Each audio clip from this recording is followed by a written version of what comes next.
కాళ్ళు కట్టుకుని రండి. ఈలోపే మీరు వస్తున్నారని వాళ్ళు సిద్ధపరుస్తారు. కొన్ని పదార్థాలు, కొన్ని ఆహార పదార్థాలు మీ కొరకు, లేకపోతే పానీయే డ్రింక్.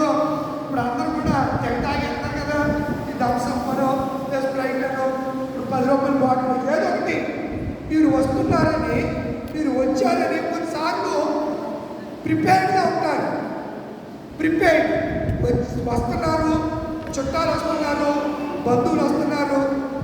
యాక్చువల్గా అమ్మాయిని చూసుకుంటానికి అబ్బాయి దగ్గర వస్తూ ఉంటే అమ్మాయి దగ్గర ఏం చేస్తారు?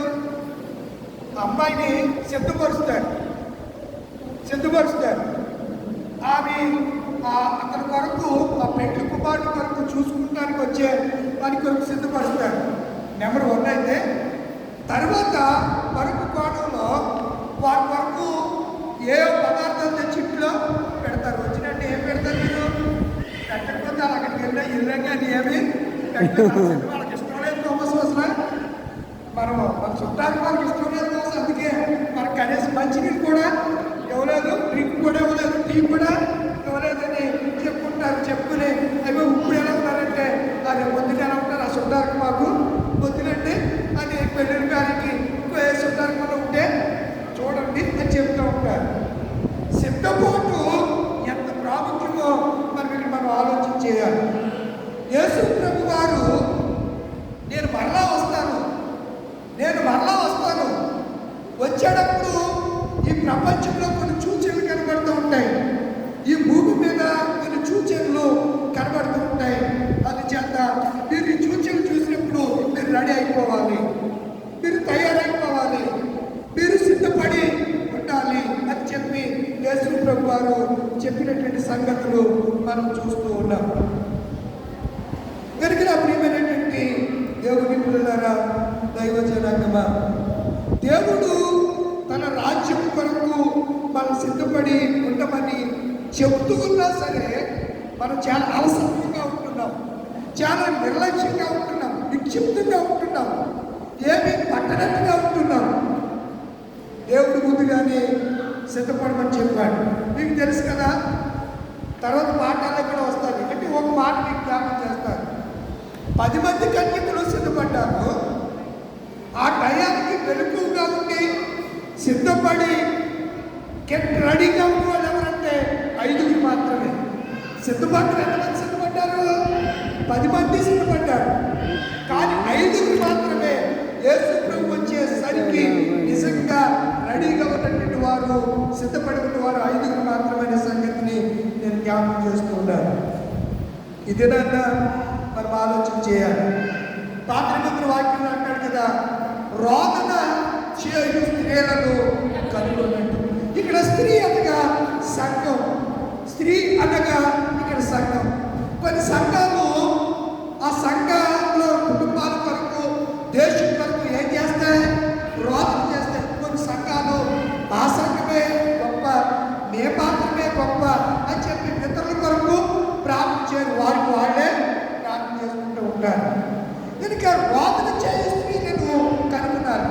మన సంఘంలో ప్రార్థన కూటమి ఉందంటే పక్క సంఘాలలో ఎవరైనా ప్రార్థన పనులు ఉంటే వాళ్ళకి మనం ఏం పంపించాలి?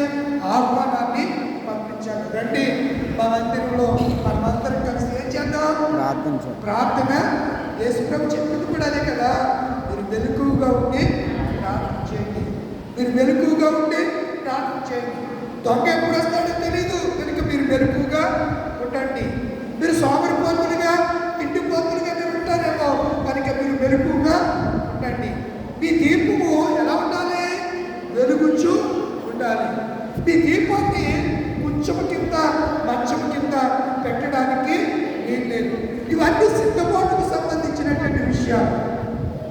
మనము ఏ విషయాల్లో సిద్ధపాటు కలుగుతున్నాం?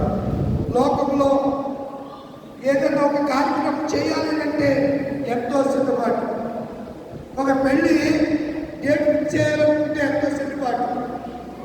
వీళ్ళకి తెలియక కొంతమంది ఆ బ్యాంకు దగ్గరికి వెళ్తారు. వెళ్ళి ఆడు ఏ డేట్ చెప్తే ఆడు 9 గంటల 9 నిమిషాలు అంటే ఆ టైం పాస్ కాదు, మీరు తాడు కట్టించేయండి అంటాడు. వీడు 12కి వస్తాడు గుళ్ళోకి. ఎక్కడ కట్టించేస్తాడు? పాస్టర్ గారు ఎక్కడ కట్టించేస్తాడు? మీకు అర్థమవుతుందా? అక్కడికి వెళ్తారు, అక్కడ బాగానే ఉంటారు. అలాగేనండి ఆయన అంటాడు, నువ్వు ఆ టైం కట్టకపోతే దుర్వర్తం వచ్చేస్తుంది. ఏమవుతుందో దుర్వర్తం వచ్చేస్తుంది. మళ్ళా రేపు పొద్దున్న పెళ్ళైన జంటకి చాలా అపాయం కలుగుతుంది, కీడు కలుగుతుంది అని చెప్తే కొంతమంది వాటిని పాటించేవాడు కూడా ఉన్నారు, కొంతమంది పాటించని వాళ్ళు కూడా ఉన్నారు. క్రైస్తవులుగా వాస్తులు మనము పాటించాలా, అనుసరించాలంటే అవసరంలా. బైబిల్ ప్రకారం అయితే అవసరంలో, బైబిల్లో ఎలా లేదు. బైబిల్లో కొంతమంది ఇల్లు కట్టుకుంటే చచ్చిపోయిన దగ్గరికి వెళ్తారు. మరి నువ్వు చెప్తే ఎవడొస్తాడు నీ దగ్గరికి? నువ్వు చెప్తే ఎవడొస్తాడు? మొన్న మధ్యన చక్కగా ఇల్లు కట్టుకున్నాడంట, తెల్లారి గృహప్రవేశం. మోటార్ యజమాని స్విచ్ ఆన్ చేశాడు, కరెంట్ కొట్టి ఇంటి యజమాని చచ్చిపోయాడు. ఇంట్లో ఎండ ఉందా? ఉందా? లేదు. మరి ఆలోచించారు కదా, మనము దేనికైనా సిద్ధపడి ఉండాలి. ఏ పని చేయడానికైనా మనము సిద్ధపడి ఉండాలి. ఎక్కడికి వెళ్ళడానికైనా సిద్ధపడి, బీ రెడీ, గెట్ రెడీ. ఎప్పుడు సంసిద్ధంగా మనము ఉండాలి అనే సంగతిని నేను మీకు జ్ఞాపకం చేస్తున్నాను. పాట పాడుకుందాం. అమ్మ పాప నువ్వు రాబోయేవా, వెళ్ళిపోయావా? ఓ సంగమా సారు పాడారు కదా, నేను మరొక పాట పాడతాను. చారను పొలములో పూసిన పుష్పమా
పరిశుద్ధ స్థలంలో ఉన్నటువంటి సంఘం దేని కొరకు సిద్ధపడాలి?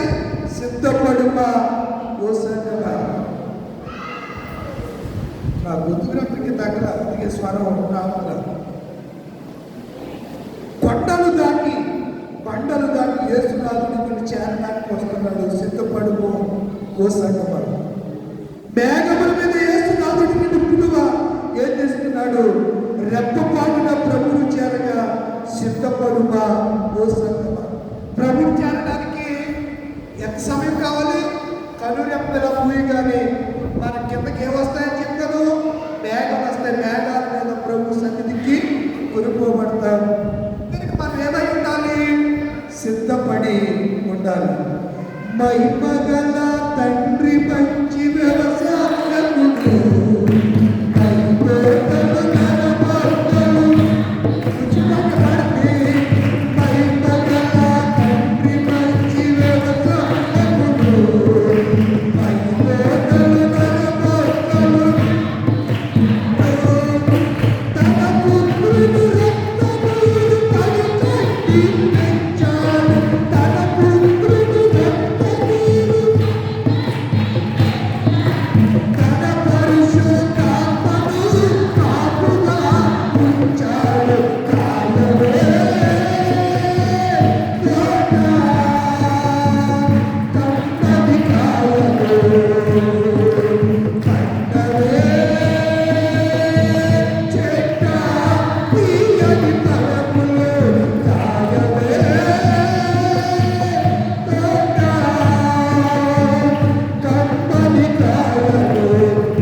సంఘము దేని కొరకు సిద్ధపడాలి?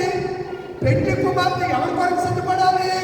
వరుడు కొరకు సిద్ధపడినట్లుగా సంఘము వరుడైన క్రీస్తు కొరకు వధువు సంఘం ఏం చేయాలి? సిద్ధపడాలి. వధువు ఎవరి కొరకు సిద్ధపడుతుంది?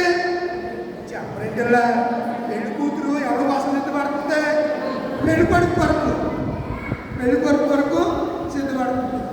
ఒక ఆయన అన్నాడు, జ్యోతిరాజు గారు, ఆయన ఏంటి ఆ పెళ్లి కూతురు ఆ తల కింద నుంచి కిందకే దించుతుంది కదా, మరి ఎంతంటే ఇప్పుడే అలా తల కిందకి దించుతుందిరే బాబు, రేపు పొద్దున్న ఎప్పుడు తల ఇలాగే ఉంటుంది, అప్పుడు ఈడు మాత్రం తల పుచ్చుకోవాలి అని చెప్పాడంట.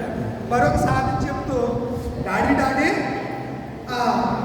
పెళ్లి కొడుకు నల్లకోట్లోనే ఎందుకు వస్తాడు అంటే రేపు ఇచ్చాడు బతుకంతా బతుకంతా చీకటైన బాబు, రేపు నుంచి ఆయన లైఫ్ చేంజ్ అయిపోతుంది అని చెప్పి ఇప్పుడు సూక్తులు వివాహంలో చెప్తూ ఉంటారు.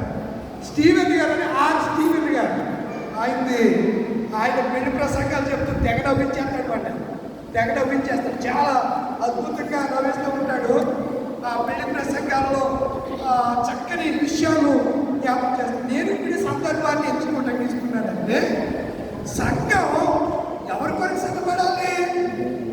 చెప్పరేంటిలా యేసు కొరకు. యేసెవరు? పెళ్లి కుమారుడుగా రాబోతున్నాడు ఆయన. ఎందుకు? పెళ్లి కుమార్తెను వివాహం చేసుకోవడానికి, పెళ్లి కుమార్తెను తనతో పాటు, పెళ్లి కుమార్తె అంటే సంఘం, మీరు మరొక కోణంలోకి వెళ్ళకూడదు. పెళ్లి కుమార్తె అంటే సంఘం, పెళ్లి కుమారుడు రాజు. ఎవరు? వరుడు ఎవరంటే ప్రభు అయినా బైబిల్ విషయంలో వాడతారు, వధువు సంఘం వరుని కొరకు, వధువు సంఘం వరుని కొరకు ఎదురు చూచుచున్నది. ఎవరు చూస్తుందంట? వధువు సంఘం వరుని కొరకు ఏం చూస్తుంది? ఎదురు చూడాలంటే ఏం కావాలి? సిద్ధపాటు కావాలి. ఎదురు చూడాలంటే ఏం కావాలి? సిద్ధపాటు కావాలి. యెషయా గ్రంథం 13వ అధ్యాయం, యెషయా గ్రంథం 13వ అధ్యాయం 10వ వచనం. యెషయా గ్రంథం అమ్మా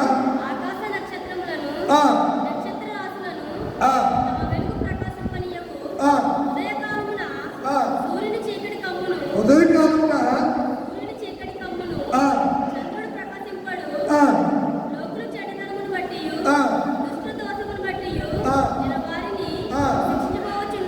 ఆగండి. ఇప్పుడు మత్తయి సువార్త 29వ వచనం చదవండి. మత్తయి సువార్త 29వ వచనం మన పాఠంలో, ఆ దినముల శ్రమ ముగిసిన వెంటనే ఎవరిని కమ్ముతానంట? ఈ ప్రవచనం ఎక్కడుంది? ఇంకో చోట కూడా ఉంది. ఎక్కడ? యోవేలు గ్రంథంలో కూడా ఈ ప్రవచనం వ్రాయబడింది.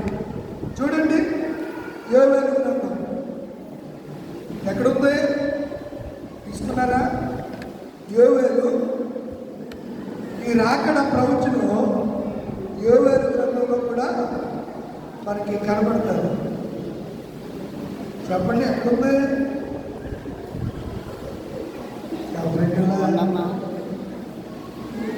ఏ పుస్తకాలు ఉంది? నా బైబిల్ వాళ్ళు అరిగిపోయి వినట్లా కంపెనీ. యోవేలు గ్రంథం పేజ్ నెంబర్ నేనే చెప్తాను. కర్మ ఏం చెప్తానో 753. మీరు ఎక్కడి చదవాలంటే 16 వచనం ముందు చదవండి. 16 వచనంలో 4వ లైన్, పెళ్లి కుమారుడు అంతఃపురములో నుండి అలా వచ్చండి. పేజీ తిప్పండి 30వ వచనం వచ్చేయండి. మరియు ఆకాశమందును భూమి అందును మహత్కార్యములు అనగా రక్తమును, అగ్నిని, ధూమస్తంభమును కనపరచును. యెహోవా